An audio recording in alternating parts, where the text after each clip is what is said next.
اعوذ باللہ من الشیطان الرجیم بسم اللہ الرحمن الرحیم وکذالک جعلناکم امۃ وسطا صدق اللہ العظیم۔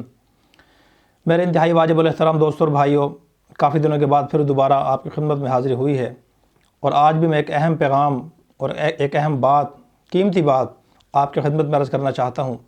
اگر آج ہمارا اس پہ عمل ہو جائے تو ہماری زندگی سے بہت سی مشکلات اور پریشانیاں ختم ہو سکتی ہیں۔ اس آیت میں اللہ تعالیٰ جل شانہ نے یہ بات ارشاد فرمائی کہ ہم نے تمہیں ایک معتدل امت بنایا ہے، اعتدال والی امت بنایا ہے۔ اس آیت کا تقاضا یہ ہے کہ ہمارے ہر عمل کے اندر اعتدال ہونا چاہیے۔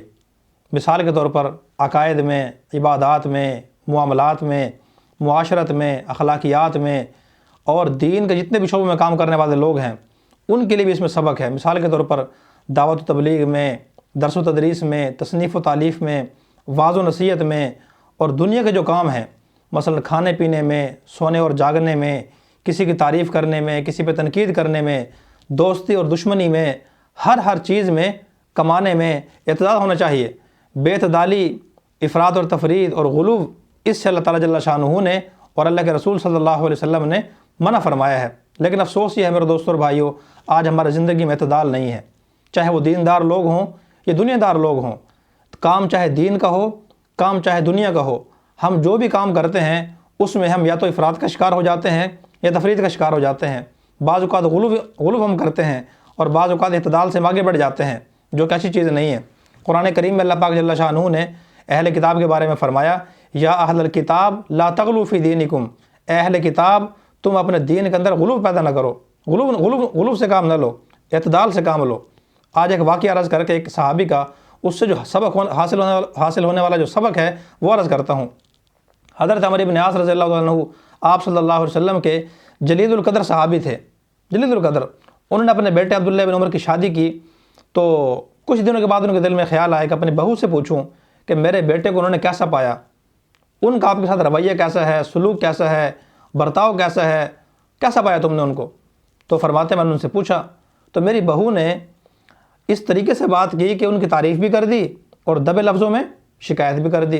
چنانچہ انہوں نے فرمایا کہ آپ کے بیٹا ماشاءاللہ بہت نیک ہے اور متقی پرہیزگار ہے، صالح ہے، بہت سی صفات اس کے اندر ہیں، اور اتنا نیک ہے کہ وہ سارا دن روزہ رکھتا ہے اور ساری رات کھڑے ہو کر عبادت کرتا ہے۔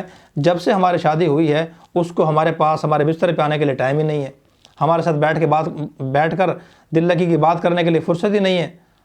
تو شرم و حیا کا زمانہ تھا، لڑکی بڑی اچھے خاندان کی تھی، صفات والی لڑکی تھی، انہوں نے تعریف بھی کی اور دبے لفظوں میں شکایت بھی کر دی۔ تو حضرت عمرو بن عاص رضی اللہ تعالیٰ عنہ نے ان کو سمجھایا کہ بیٹا تمہارا یہ عمل شرعی حدود سے نکلا ہوا ہے، اس طرح آپ نہ کیا کریں۔ کچھ دن تو وہ ٹھیک رہے، کچھ دنوں کے بعد پھر دوبارہ ان کی وہی حالت ہو گئی۔ اب یہ حالت کیوں ہوتی تھی؟ علماء نے لکھا ہے اس لیے کہ وہ صحابہ کرام آپ صلی اللہ علیہ وسلم کی صحبت میں بیٹھتے تھے، آپ صلی اللہ علیہ وسلم کی زبان سے باتیں سنتے تھے، اللہ کے نبی کا بیان سنتے تھے۔ نہیں سمجھ آئی؟ تو جب اللہ کے نبی سے وہ آخرت کی فکر کے بارے میں، دنیا کو ٹھیک کرنے کے بارے میں، اپنی آخرت کو ٹھیک کرنے کے بارے میں جب بات سنتے تھے تو ان کے اندر فکر آخرت اتنی بڑھ جایا کرتی تھی، وہ یہ سمجھتے تھے کہ بس ہمیں اللہ کی عبادت میں لگ کے رہنا چاہیے ہر وقت، اور اپنی عبادت، اپنی آخرت کو ٹھیک کرنے کی فکر کرنی چاہیے۔ اسی وجہ سے وہ ان کی یہ حالت تھی، اور ان ایک صحابی کی نہیں بلکہ دیگر بھی کئی صحابہ کرام کی حالت تھی۔ چنانچہ انہوں نے پھر آپ صلی اللہ علیہ وسلم کو بتایا کہ یا رسول اللہ، میں نے بھی سمجھایا تھا لیکن عبداللہ کی پھر وہی پرانی روٹین ابھی تک باقی ہے۔ آپ صلی اللہ علیہ وسلم ان کے گھر تشریف لے گئے اور ان کو پیار سے بلایا، بٹھا کے سمجھایا، فرمایا کہ عبداللہ کیا تمہارے لیے 3 روزے کافی نہیں ہیں؟ 3 روزے رکھ لیا کرو۔ 3 روزے کیوں فرمایا؟ اس لیے کہ آپ صلی اللہ علیہ وسلم کی عادت تھی کہ ہر مہینے 13، 14 اور 15 ان 3 تاریخوں میں روزہ رکھا کرتے تھے، جن کو ایام بیض کہا جاتا ہے۔ اور اللہ تعالیٰ کے ہاں چونکہ ہر عمل کا ثواب 10 گنا بڑھ جاتا ہے، تو اس کا مطلب یہ ہے کہ جس نے 3 روزے رکھ لیے اس کو انشاءاللہ اللہ کی رحمت سے امید ہے کہ پورے مہینے روزہ رکھنے کا ثواب ملے گا۔ تو انہوں نے فرمایا نہیں یا رسول اللہ، تھوڑا سا روزے میرے بڑھا دیجئے، اضافہ فرما دیجئے، میں اس سے زیادہ کی طاقت رکھتا ہوں۔ آپ نے فرمایا چلو 5 رکھ لیا کرو ہر مہینے۔ انہوں نے فرمایا نہیں یا رسول اللہ، تھوڑا سا اور بڑھا اضافہ فرما دیجئے میرے لیے۔ آپ نے فرمایا کہ چلو تم صوم داؤدی رکھ لیا کرو۔ صوم داؤدی کا مطلب یہ ہے کہ حضرت داؤد علیہ السلام کی عادت تھی کہ آپ ایک دن روزہ رکھتے تھے اور ایک دن افطار کرتے تھے۔ آپ نے فرمایا کہ اس سے افضل کوئی روزہ نہیں ہے، پھر یہ روٹین بنا لو۔ انہوں نے وعدہ کر لیا کہ ٹھیک ہے، اور اس پہ عمل شروع کر دیا، اجازت لے لی اللہ کے نبی سے۔ لیکن جب وہ بوڑھے ہو گئے، کمزور ہو گئے، ضعیف ہو گئے، اور جسم نے ساتھ دینا چھوڑ دیا، قوا کمزور ہو گئے، طاقت نہیں رہی، تو پھر وہ فرمایا کرتے تھے کاش کہ میں حضور صلی اللہ علیہ وسلم کی رائے پہ عمل کر لیتا، حضور صلی اللہ علیہ وسلم کی بات کو مان لیتا اور اپنے نفس پر، اپنے جان پر میں اتنی مشقت نہ ڈالتا۔ اب دیکھو یہ خود فرما رہے ہیں، اس سے علماء نے لکھا ہے، اس واقعے سے ہمیں سبق ملتا ہے، اور وہ خود فرما رہے ہیں کہ جب بڑا کوئی آدمی، چاہے وہ نبی ہو، صحابی ہو، تابعی ہو، استاذ ہو، شیخ ہو، پیر ہو، مرشد ہو، اپنی مسجد کے امام اور خطیب ہو، مستند متقی پرہیزگار عالم ہو، اگر وہ کسی چھوٹے آدمی کو، ماتحت کو، عام آدمی کو رخصت والا راستہ بتائے، آسانی والا راستہ بتائے، تو اس کو اس پہ عمل کرنا چاہیے۔ ان کے سامنے اپنی بہادری انسان کو نہیں دکھانی چاہیے کہ میں اس سے زیادہ کی طاقت رکھتا ہوں۔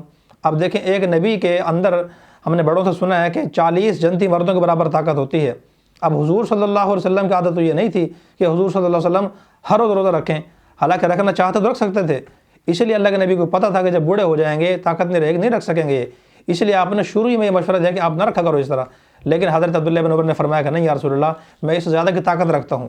اس وقت تو وہ رکھتے تھے، لیکن بڑھاپے میں پھر وہ آگے فرمایا کرتے تھے اب میری حالت، اگر میں روزہ رکھتا ہوں تو جسم ساتھ نہیں دیتا، طاقت نہیں ہے، قوا کمزور ہو چکے ہیں، اگر میں روزہ چھوڑتا ہوں تو حضور صلی اللہ علیہ وسلم کے ساتھ جو میں نے وعدہ کیا تھا اس وعدے کی خلاف ورزی ہوتی ہے۔ اس لیے میرے دوستوں اور بھائیوں، خاص طور پہ جو دیندار لوگ ہیں ان سے گزارش کروں گا، اپنے ہر عمل کے اندر، ہر شعبے کے اندر جس میں آپ کام کر رہے ہیں، سیاست ہو، درس و تدریس ہو، تصنیف و تالیف ہو، واعظ و نصیحت ہو، نفلی عبادات ہوں، ذکر و اذکار ہو، تسبیحات ہوں، جو بھی عمل ہو، ہر عمل کے اندر انسان کے اعتدال ہونا چاہیے۔